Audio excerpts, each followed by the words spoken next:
Hello everyone. आज हम पढ़ेंगे बीएससी फोर्थ ईयर ऑनर्स का जो बॉटनी मेजर है उनका जो कोर 1 है उसका सिलेबस देखेंगे हम। तो इसका ये सिलेबस इस प्रकार से, इसकी यूनिट 1 है सवाल का और यूनिट 2 है कवक। तो आज हम पढ़ेंगे कवक के सामान्य लक्षण। कवकों के सामान्य लक्षण means general characters of fungi. मतलब हम जो कवक है यह एक प्रकार से फंगी, इसे क्या जानेंगे हम सामान्य लक्षण या जनरल कैरेक्टर्स के बारे में बात जब हम किसकी बात करते हैं सामान्य लक्षण की, तो इसमें जो पहला लक्षण होता है वो क्या होता है एक प्रकार से कि जो कवक होते हैं वो क्या होते हैं पर्णहरिम रहित।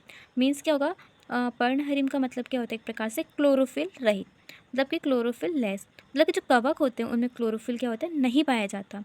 फिर आता है क्या अवाही। अवाही का मतलब क्या होता है एक प्रकार से नॉन वेस्कुलर। अब नॉन वेस्कुलर का मतलब क्या होगा कि इसमें जाइलम संवहन बंडल, मीन्स कि ना इसमें जाइलम पाया जाता है या ना ही फ्लोएम पाया जाता। तो एक प्रकार से जो कवक होते हैं वो कैसे होते हैं पर्णहरिम रहित होते हैं, मतलब कि क्लोरोफिल रहित। इसी के साथ साथ इनमें संवहन बंडल या फिर जाइलम और फ्लोएम नहीं पाए जाते। तो इस प्रकार से क्या है पौधों का एक समूह है जिसमें विविध पोषी मतलब कि हेट्रोट्रॉपिक जीवधारी परपोषी और परजीवी मतलब पैरासाइट, मृतोपजीवी मतलब कि सैप्रोफाइट आदि के रूप में रहते हैं। और ये क्या है एक प्रकार से यह एक बड़ा हेट्रोजीनस समूह है। सबसे पहले हम क्या जानेंगे प्राप्ति स्थान मतलब कि एक्यूरेंस। ठीक है, अब इसमें क्या होता है कि जो कवक होते हैं वो कहाँ पर पाए जाते हैं। तो एक प्रकार से कवक या फंगी होते हैं वो क्या होते हैं प्रायः सर्वत्र व्यापी, मतलब कि ये सभी स्थान पर हम बोल सकते हैं कि और यह प्रत्येक स्थान पर मिल जाती है, मतलब कि हर स्थान पर ये पाए जाते हैं। इसी के साथ साथ क्या होते हैं कि जो कुछ कवक या फंगी होते हैं वो कहाँ पर पाए जाते हैं पानी में भी पाए जाते हैं।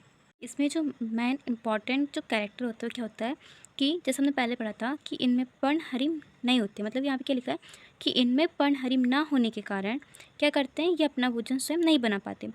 पर्णहरिम का मतलब क्या हो रहा है एक प्रकार से क्लोरोफिल। अब क्लोरोफिल किसके लिए जिम्मेदार होता है भोजन को निर्माण करने में, मतलब प्रकाश संश्लेषण करने में। अब यहाँ पे प्रकाश संश्लेषण क्रिया हो ही नहीं रही तो क्या होगा भोजन का निर्माण भी नहीं हो पाता। तो इसलिए हम कह सकते हैं कि जो कवक होते हैं वो अपने भोजन का निर्माण स्वयं नहीं बना पाते, मतलब कि पर्णहरिम न होने के कारण अपना भोजन स्वयं नहीं बनाते। इसलिए क्या करते हैं वे दूसरे पौधों पर या परजीवी पर या सहजीवी के रूप में तथा गले सड़े पदार्थों पर मृतोपजीवी रूप में मिलती या मिलते हैं। और इसी के साथ क्या करते हैं अपना जो भोजन है वो प्राप्त करते हैं, ये हम बोल सकते हैं कि पोषण प्राप्त कर सकते हैं। इसी के साथ साथ क्या होता है कि जो कवक होते हैं वो हमारे खाद्य पदार्थों जैसे कि अचार, रोटी, मुरब्बा आदि पर भी मिलते या मिलती हैं। अभी तक हमने क्या देखा एक प्रकार से प्राप्ति स्थान के बारे में। अब हम देखेंगे क्या संरचना। संरचना किसकी फंगी की, मतलब कि वेजिटेटिव स्ट्रक्चर। तो सबसे पहले यहाँ पे देखते हैं कि जो कवक या फंगी होती हैं वो क्या होती हैं अत्यंत सूक्ष्म उद्भिद प्लांट्स हैं तथा रचना में ये सरलतम मतलब कि सिंपलेस्ट होते हैं, मतलब बहुत ही एक प्रकार से सिंपल तरीके से होते हैं। आगे देखते हैं इसकी आखिर स्ट्रक्चर होता कैसा है। जब हम क्या करते हैं इनकी शारीरिक रचना की बात करें तो इनकी शारीरिक संरचना या रचना कैसी होती है पतले डोरे जैसे रचनाओं कवक सूत्रों को क्या बोलते हैं हाइफा से होती है। इन हाइफा में या कवक सूत्रों में पट मिल भी सकते हैं और नहीं भी मिल सकते। अब हम समझते हैं कि प्रकार से इनकी संरचना हाइफा कैसी होगी, एक पतले तंतुरूपी ये संरचना होगी। ठीक है, अब ये क्या होगी एक प्रकार से एक ये हाइफी होगी। ठीक है, अब यहाँ पे क्या बोल रहे हैं कि हाइफा में पट मिल भी सकते हैं और नहीं मिल सकते। अब ये जो पट होते हैं वो क्या होते हैं एक प्रकार से ये ठीक है ये एक प्रकार से खंड होते हैं सेप्टम। अब जो ये सेप्टम होते हैं ये खंड होते हैं। तो कुछ हाइफी या कवक की जो संरचना होती है उनमें क्या होते हैं सेप्टम पाए जाते हैं, तो उसे क्या बोलेंगे हम सेप्टेट सेप्टेट हाइफी। और ऐसे होते हैं कि मान लो कुछ ये जो तंतु हुए इनमें क्या होगा, इनमें जो ये खंड होते हैं ये पट होते हैं वो नहीं मिलते, तो वो क्या हो जाता है असेप्टेट। तो इस प्रकार से दो कैटेगरी हो जाते हैं, एक हो जाएगा सेप्टेट मतलब कि पटयुक्त या खंडयुक्त, और एक होता है असेप्टेट मतलब कि खंडयुक्त ये नहीं होते हैं सिंपल होते हैं। यहाँ पर क्या होता है कि इनमें मतलब कि जो कवकों में संग्रहित मुख्य भोजन होता है वो क्या होता है ग्लाइकोजन तथा तेल कोशिकाएं होती हैं। मतलब इनमें ग्लाइकोजन कैसे रूप में संचित होता है एक प्रकार से ग्लाइकोजन के रूप में इनमें तेल कोशिकाएं उपस्थित होती हैं। प्रत्येक कवक कोसा फंगल सेल में कोसा रस नाभिक मतलब न्यूक्लियाई तथा रिक्त स्थान मतलब वैक्यूल होते हैं। इसमें जो कवक होते हैं वो क्या होते हैं निम्न प्रकार की कवकों मतलब कि लोअर फंगी में कवक जाल, अब कवक जाल का मतलब क्या होता है, एक प्रकार से माइसीलियम। जब कवक को बहुत सारे कवकों का जाल होता है तो वो क्या कहलाता है, एक प्रकार से माइसीलियम। ये एक प्रकार से एग्जाम्पल भी है। और अपर्युक्त, अपर्युक्त का मतलब क्या हो जाएगा, असेप्टेड। कवक निम्न प्रकार के कवकों मेंस के अगर लोअर फंगी में कवक जाल, अब कवक जाल का मतलब क्या होता है, एक प्रकार से माइसीलियम।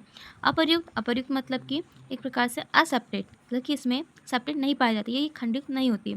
बहुन्याष्टिक मतलब कि कॉन्योसाइटिक होता है, तथा उच्च पाद को कवको कवक जाल प्रयुक्त तथा कोसा एक नाभिक की व द्विनाभिक बहुनाभिक वाली होती हैं।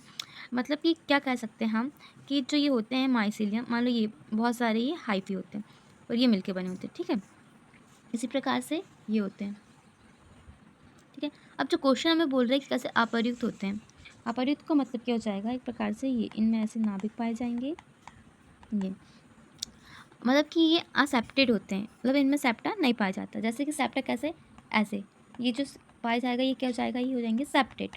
और जो कवक के यहाँ पे जो बोल रहा है कि जो निम्न प्रकार की कवक होती है वो कैसे होती हैं, अपयुक्त, मतलब कि निम्न असेप्टेड होती हैं। और इसमें क्या होता है, जैसे कि ये नाभिक है, ठीक है, हमारे पास नाभिक एक भी हो सकते हैं और अधिक भी हो सकते हैं और दो भी हो सकते हैं। तो यहाँ पे यही कहा गया है कि इसमें कोसा एक नाभिक द्विनाभिक बहुनाभिक वाली होती हैं। ये क्या होते हैं, साधारणतः कवक जाल या माइसीलियम में कवक सूत्र या हाइफी होते हैं वो अलग अलग रहते हैं, परंतु एक कंडीशन ये कभी कभी हम बोल सकते हैं कि जो कवक जाल होते हैं वो क्या होते हैं, कुछ विशेष प्रकार की रचनाओं में रूपांतरित हो जाते हैं। जैसे कि हम एक रचना पढ़ेंगे, क्या, प्लेटिन काइमा। इसमें कवक सूत्र मतलब कि क्या होता है, हाइफी आपस में लिपट कर एक पेड़ सा, मतलब पैड लाइक मोटी भित्ति वाला ऊतक बना देते हैं, जिसे हम क्या बोलते हैं, प्लेटेक्टिन काइमा कहते हैं। जो ये स्ट्रक्चर है ये क्या होते हैं, एक हाइफी है। अब बहुत सारे हाइफी क्या होते हैं, आपस में एक प्रकार से लिपट जाते हैं, तो कुछ ये पैड लाइक स्ट्रक्चर बनाते हैं, जिसे हम क्या बोलते हैं, प्लेक्टिन काइमा। अब बात किसकी करेंगे हम, जो प्लेक्टिन काइमा होता है, जैसे कि हमने अभी क्या पढ़ा है कि प्लेक्टिन काइमा में क्या होता है, जो कवक जाल होते हैं वो आपस में लिपटे हुए होते हैं, ठीक है। ऐसे स्ट्रक्चर को क्या कहा हमने, प्लेकेंटिन काइमा। अब ये दो प्रकार से होते हैं।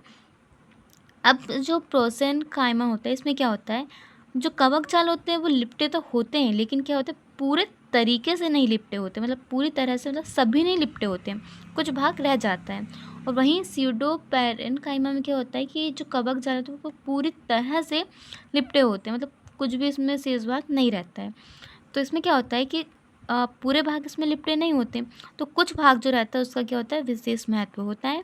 यहाँ पे सारे लिपटे हुए रहते हैं तो इसमें कुछ का विशेष महत्व नहीं रहता, मतलब सब समान महत्व के रहते हैं। तो इस प्रकार से प्रोसेन काइमा में क्या होता है कि जो कवक जाल होते हैं वो आपस में पूरी तरह नहीं लिपटे होते।